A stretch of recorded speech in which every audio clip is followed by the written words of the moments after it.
আজকের রেসিপি হলো পুরী জগন্নাথের একটা বিখ্যাত খাবারের রেসিপি, যেটা হলো খাজা, যেটা খেতে সবাই খুবই পছন্দ করে। তো তাই ভাবলাম সামনে রথযাত্রাও আসছে, তো এই রেসিপিটা আপনাদের সাথে শেয়ার করি।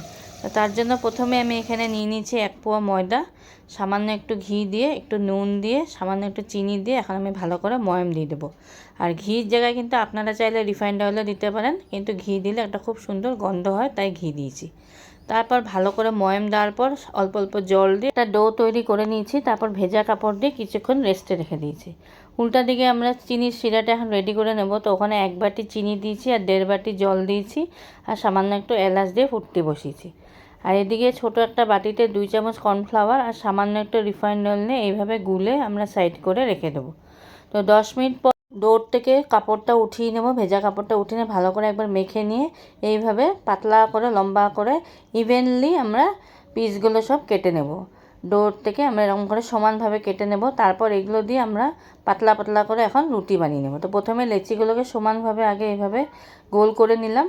তো গোল করে নিয়েছি, এখানে 6টা লেচি হয়েছে আমাদের, মিডিয়াম সাইজের লেচি করেছি। তো এখন আমি এগুলো দিয়ে একটা একটা করে রুটি বানিয়ে নেব।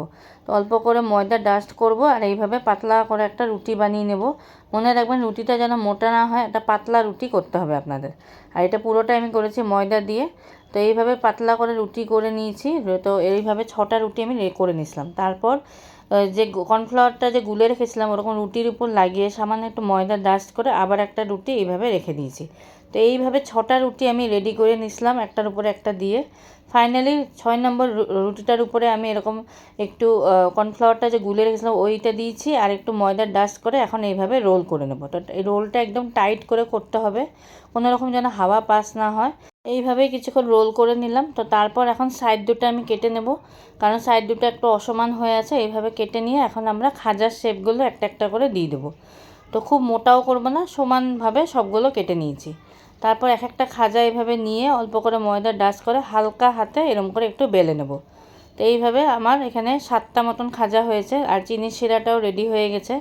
এখন খাজাগুলো ভাজবো। তো রিফাইন্ড অয়েল আমি হালকা গরম বসিয়ে দিয়েছি, দেখতেই পাচ্ছেন। জাস্ট বাবল যখন উঠবে তখনই আমাদের খাজাগুলো এইভাবে ভেজে নিতে হবে। তো হালকা লাল করে আমি ভেজে নেওয়ার পর গরম সিরাপে এইভাবে দিয়ে দিয়েছি। তো সবগুলো খাজা এইভাবে গরম সিরাপে 10 মিনিট করে আমি রেখে দিয়েছিলাম। 10 মিনিট এইদিক ওইদিক উল্টে পাল্টে আমি এইভাবে রেখে দিয়েছিলাম যাতে রসটা ভালো করে টেনে নেয়। তো এইভাবে সবগুলো রেডি করে নিছিলাম। তো যদি আপনাদের আমাদের রেসিপিটা ভালো লেগে থাকে তো অবশ্যই একটা লাইক করে দেবেন আর শেয়ার করতে ভুলবেন না। আর অবশ্যই বাড়িতে একবার ট্রাই করুন, এটা খেতে দারুণ লাগে আর খুবই ক্রিস্পি হয়েছে আর খুব জুসি হয়েছে, আপনারা দেখতেই পাচ্ছেন। তো আজকের জন্য টাটা।